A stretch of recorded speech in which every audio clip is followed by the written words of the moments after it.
मौलिक कर्तव्य वाले चैप्टर में किन किन बातों को ध्यान में रखते हुए आगे बढ़ना चाहिए। सबसे पहले उसका अर्थ, उसकी विशेषताएं, उसका महत्व, उसकी आलोचना और क्या आपके अनुसार कुछ नए मौलिक कर्तव्य जोड़ना चाहिए।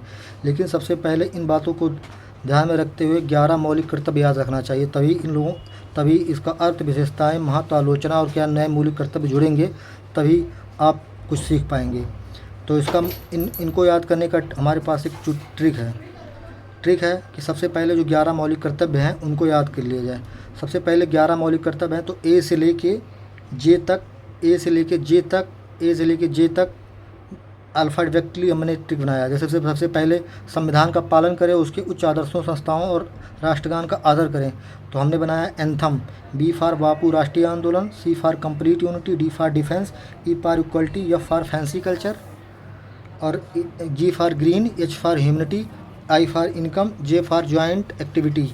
तो इन्हीं अक्षरों को ध्यान में रखते हुए सब कर्तव्य याद हो जाएंगे, मौलिक कर्तव्य याद। जैसे पहले मौलिक कर्तव्य एंथम, ए फॉर एंथम, तो एंथम माने राष्ट्रगान होता। तो इसका अर्थ हुआ संविधान का पालन करें, उसके आदर्शों और संस्थाओं को राष्ट्रगान का आदर करें। तो इसमें ध्यान देने की बात है, एग्जामिनर पूछ सकता है राष्ट्रगीत नहीं है, इसमें राष्ट्रगान है।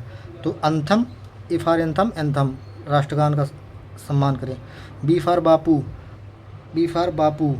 बापू राष्ट्रीय बापू मतलब महात्मा गांधी राष्ट्रीय आंदोलन में महत्वपूर्ण योगदान दिया था। तो दूसरा मौलिक कर्तव्य वही है। स्वतंत्रता आंदोलन में महत्वपूर्ण योगदान देने वाले व्यक्तियों को हृदय में संजोए रखना, उनका पालन करें। सी फॉर कंप्लीट यूनिटी, भारत की प्रभुत्ता, एकता और अखंडता को बनाए रखना। कंप्लीट माने पूरा, यूनिटी माने अखंडता, पूरी एकता और अखंडता को बनाए रखना। डी फॉर डिफेंस, देश की रक्षा, डी फॉर माने रक्षा। तो इसमें देखिए चौथे में डिफेंस आ रहा है, तो देश की रक्षा करें और आह्वान किए जाने पर राष्ट्र की सेवा करें।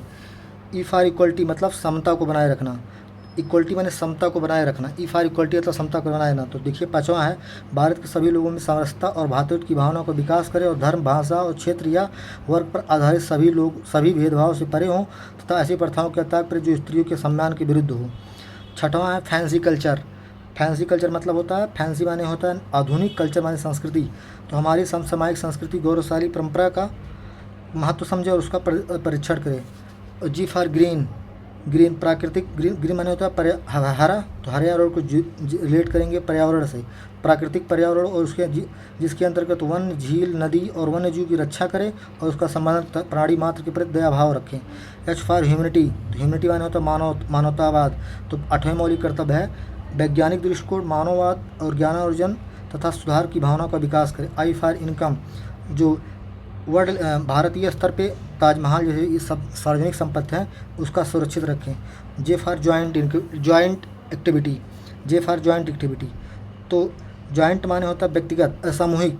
तो व्यक्तिगत और सामूहिक गतिविधियों के सभी क्षेत्रों के उत्कृष्ट स्कोर बढ़ने का प्रयास करें। और अंतिम मौलिक कर्तव्य है 11वां, प्रत्येक माता पिता का यह कर्तव्य है कि 6 से 14 वर्ष के बच्चों को पढ़ाने का अवसर प्रदान करें। तो यही अगर अल्फ़ाबेट ए से लेके जे तक याद है तो मतलब कर सकते हैं। ए फॉर एंथम से रिलेट करें, राष्ट्रगान का सम्मान करें। बी फॉर बापू स्वतंत्रता आंदोलन में महत्वपूर्ण योगदान दिया था, तो स्वतंत्रता आंदोलन में महत्वपूर्ण योगदान देने वाले व्यक्तियों का सम्मान करें। सी फॉर कंप्लीट यूनिटी, तो इसको रिलेट करें, कंप्लीट माने पूरा, एकता, यूनिटी माने एकता, तो कंप्लीट यूनिटी मतलब एकता और अखंडता को बनाए। डी फॉर डिफेंस, तो चौथा है डिफेंस माने रक्षा, तो डिफेंस माने रक्षा, देश की रक्षा करें, आह्वान किए जाने पर राष्ट्र की सेवा करें। 5वां इक्वलिटी मतलब समता, मतलब जात, धर्म, भाषा के आधार पर नहीं। फैंसी कल्चर, हमारी समसामयिक फैंसी कल्चर को रिलेट करें संस्कृत से। जी फॉर ग्रीन को पर्यावरण से रिलेट करें। ह्यूमनिटी से मानववाद, वैज्ञानिकवाद, ज्ञान सुधार की बन। आई फॉर इनकम सार्वजनिक संपत्ति को सुरक्षित रखें, जॉइंट एक्टिविटी। अब इसका बेसिक कैसे करना है, इतना तो मौलिक कर्तव्य याद करने का तरीका यही भैया, ए से लेके जे तक याद कर लीजिए। एंथम, बापू, कंप्लीट यूनिटी और defence, equality, fancy culture, green, humanity, income, joint activity. और ये मूल संविधान में मौलिक कर्तव्य नहीं था, लेकिन मौलिक कर्तव्य नहीं था। क्यों नहीं था? क्योंकि भारत में बहुत ज़्यादा अशिक्षा था, जागरूकता था। अगर ऐसा करने से लोग मतलब उनको अधिकारों के प्रति जानकारी नहीं दी तो कर्तव्य कैसे करते, इसीलिए मूल संविधान में नहीं जोड़ा गया था। तो मूल संविधान इसको कब जोड़ा गया? तो 42वें संविधान संशोधन 1976 द्वारा सरदार स्वर्ण सिंह समिति द्वारा सिफारिश किया गया था। लेकिन सरदार स्वर्ण सिंह समिति, यहाँ ध्यान देने की बात है, कभी कभी पूछ लेता है इन्होंने कितने मौलिक कर्तव्य जोड़ने की सिफारिश की थी? तो इन्होंने 8 मौलिक कर्तव्य जोड़ने की सिफारिश की थी, लेकिन जोड़ा गया था 10। तो सबसे पहले क्या ध्यान देने की, मौलिक कर्तव्य मूल संविधान में क्यों नहीं था? कि जन जागरूकता और शिक्षा की कमी थी। और दूसरा बात ध्यान देने की जरूरत है कि 42वें संविधान 1976 द्वारा जोड़ा गया था सरदार स्वर्ण सिंह समिति की सिफारिश पर, लेकिन इसमें सरदार स्वर्ण सिंह समिति की सिफारिश पर ये 8 जोड़ने का सुझाव दिया था, लेकिन 10 जोड़ा गया। फिर 86वें संविधान संशोधन 2002 द्वारा 11वां मौलिक कर्तव्य जोड़ा गया, जिसमें कहा गया प्रत्येक माता पिता का यह कर्तव्य है कि अपने बच्चों को 6 से 14 वर्ष के जो बच्चे हैं उनको शिक्षा के प्रति जागरूकता बना करें। और ये जब मूल संविधान में कोई चीज़ नहीं रहता तो ऐसे लिखा जाता, भाग 4 का उल्लेख आर्टिकल 51 का रूसी संविधान से लिया गया है। तो सबसे पहले यहाँ ध्यान देने की जरूरत है कि मूल संविधान में नहीं था, क्यों नहीं था? जन जागरूकता और शिक्षा की कमी थी। किस समिति की सिफारिश पर कब जोड़ा गया था? तो 42वें संविधान 1976 द्वारा। समिति कौन थी? सरदार स्वर्ण सिंह समिति। कितने जोड़ने का सिफारिश किया था? 8 जोड़ा गया था, लेकिन 8 जोड़ने का सुझाव दिया था, लेकिन कितना जोड़ा गया? 10 जोड़ा गया। फिर 11वां आ गया तो 86वें संविधान 2002 द्वारा। फिर इसका उल्लेख भाग 4 का में है, फिर इसका उल्लेख 4 का में है, फिर अनुच्छेद 51 का में है, रूसी संविधान से लिया गया है। यहाँ ध्यान देने की बात है कि जापान विश्व का एक, भारत के अलावा और रूस के अलावा विश्व का ऐसा देश है जहाँ मौलिक कर्तव्य हैं। इतने बड़े बड़े विकसित देश हैं, America, Canada, France, Germany, Australia आदि देशों में मौलिक कर्तव्य का उल्लेख नहीं किया गया है। तो सबसे पहले मतलब इनको नहीं पढ़ना चाहिए, सबसे पहले मौलिक कर्तव्य याद करना चाहिए। मौलिक कर्तव्य का वही जुगाड़ है भैया, ABCDEFGHIJ के से लेकर, उसके बाद इतना अपने आप याद हो जाएगा। जब इतना अपने आप याद हो जाएगा तो इसकी विशेषताएं, इसकी महत्व, इसकी आलोचना अपने आप कर लेंगे। इसकी विशेषताएं क्या है? ये गैर न्यायोचित है, मतलब इसको सर्वोच्च न्यायालय द्वारा अपील, अब सर्वोच्च न्यायालय में अपील या उच्च न्यायालय में अपील नहीं किया जा सकता है। फिर दूसरा विशेषताएँ क्या है? जैसे यह केवल नागरिकों के लिए है, इसको यहाँ ध्यान देने की जरूरत है। यह नागरिकों के लिए है, यहाँ ध्यान देने की जरूरत है कि जैसे कुछ मौलिक मूल अधिकार नागरिकों और विदेशी नागरिकों को दोनों प्राप्त हैं, सिर्फ 15, 16, 19, 29, 30 छोड़ के, लेकिन मौलिक कर्तव्य केवल नागरिकों के लिए, विदेशों के लिए नहीं। फिर देखा जाए तो देखो पढ़े हो कि यह भारत, इसका जो 11 मौलिक कर्तव्य है, तो ये जो है भारतीय जीवन पद्धति से जुड़ा हुआ है। तो इसकी 3 विशेषताएँ हैं कि इसको न्यायालय में केस नहीं किया जा सकता, ये केवल भारतीयों के लिए है, विदेशियों के लिए नहीं। और ये जो मौलिक कर्तव्य है सब भारतीय जीवन पद्धति के आंतरिक मूल्यों का वर्गीकरण है, ठीक है। अब इसकी महत्व अगर करना है तो देखिए भैया, महत्व इसकी, अगर इस मौलिक कर्तव्य का महत्व अगर 5-6 पॉइंट बताना है तो कैसे करेंगे? सबसे पहले मान लीजिए सार्वजनिक संपत्ति को सुरक्षित रखें।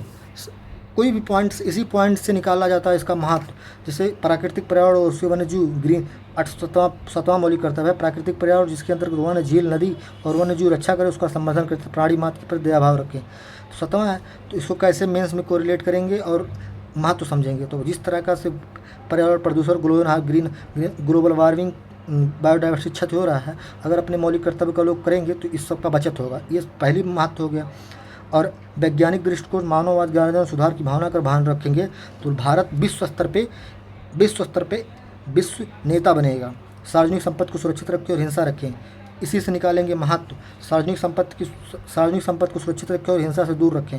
अगर सार्वजनिक संपत्ति को, जैसे ताजमहल हुआ सार्वजनिक संपत्ति हुआ, अगर इसको संरक्षित करेंगे तो इसमें पर्यटन के लिए लोग आएंगे, तो विदेशी इनकम प्राप्त होगा। तो मतलब जो 11 मौलिक कर्तव्य हैं, इन्हीं से इसका महत्व निकाला जा सकता है। और इसकी बहुत लोग आलोचना करते हैं। आलोचना निम्न आधारों पर किया जाता है। बहुत लोग कहते हैं कि भैया गैर न्यायोचित है, मतलब सुप्रीम कोर्ट में केस नहीं किया जाता। बहुत लोग कहते हैं कर्तव्यों की सूची है, पूर्ण नहीं है। क्यों नहीं है? कि परिवार नियोजन पर ध्यान नहीं दिया गया, कर अदायगी नहीं दिया गया, मतदान नहीं दिया गया। और बहुत लोग कहते हैं कि बहुत व्यापक है, मतलब इतना नहीं होना चाहिए। और बहुत लोग कहते हैं कि इसकी स्पष्टता है। इतना करने के बाद भैया जो हम बताए थे, क्या आपके अनुसार कुछ नए मौलिक कर्तव्य होना चाहिए? तो हाँ, होना चाहिए। मतदान हो चाहिए, कर अदायगी होना चाहिए। जिस तरह से जनसंख्या नियंत्रण नहीं हो रहा है, उसके लिए परिवार नियोजन होना चाहिए। ऊर्जा संरक्षण के लिए बिजली चोरी को रोकना चाहिए। जिस प्रकार जल संकट की अनेक राज्यों में जल संकट और उसी राज्यों में बाढ़ की समस्या और जल संरक्षण होना चाहिए। जिस तरह के सड़क दुर्घटना हो रहा है, सड़क दुर्घटना पीड़ितों के लिए सहायता होना चाहिए। जिस तरह से पर्यावरण प्रदूषण और स्वच्छ परिवेश बनाना चाहिए। और जिस तरह अन्याय की गतिविधियाँ बढ़ रही है और न्याय के विरुद्ध आवाज़ उठाना चाहिए। तो ये कुछ नए मौलिक कर्तव्य आप कोरिलेट कर सकते हैं। फिर देखिए प्री में क्वेश्चन आ सकता है कि प्रत्येक नागरिक का यह कर्तव्य है कि हमारी समसामयिक संस्कृति की गौरवशाली परंपरा को महत्व समझे और उसका परीक्षण करे का उल्लेख है। तो देखिए, मौलिक कर्तव्य नागरिक का कर्तव्य है, तो मौलिक कर्तव्य यहाँ देखिए ध्यान देने की जरूरत है। ये समसामयिक संस्कृति वाले नीति निर्देशक तत्व में भी है और पर मौलिक कर्तव्य में भी है। तो इसको कैसे कोरिलेट करेंगे, क्योंकि भैया ये मौलिक कर्तव्य नागरिक वाला जो है, नागरिक कर्तव्य, ये मौलिक कर्तव्य नागरिक का कर्तव्य है, जबकि जो डीपीएसपी में दिया गया और राज्य का कर्तव्य है। तो ऐसे अगर ध्यान से नहीं पढ़ेंगे तो क्वेश्चन गलत हो जाएगा। जैसे प्रत्येक नागरिक का यह कर्तव्य है कि हमारी समसामयिक संस्कृति गौरवशाली परंपरा का महत्व समझें और उसका परीक्षण करें, तो ये मौलिक कर्तव्य में है। और राज्य का कर्तव्य है कि प्रत्येक स्मारक कलात्मक, ये भी देखिए वैसे ही है कि राज्य का कर्तव्य है। तो जो डीपीएसपी में दिया गया आर्टिकल 49, ये राज्य का कर्तव्य है, और जो मौलिक कर्तव्य में दिया गया और नागरिक का कर्तव्य है। तो यहाँ ध्यान देने की जरूरत है। जैसे अगर पूछ लिया पर्यावरण का संरक्षण करें, प्रदूषण, ये सब, तो पर्यावरण का प्रदूषण करें, तो ये अगर राज्य का कर्तव्य पूछा तो राज्य का कर्तव्य पूछा तो डीपीएसपी, और नागरिक कर्तव्य पूछा तो मौलिक कर्तव्य। धन्यवाद भैया।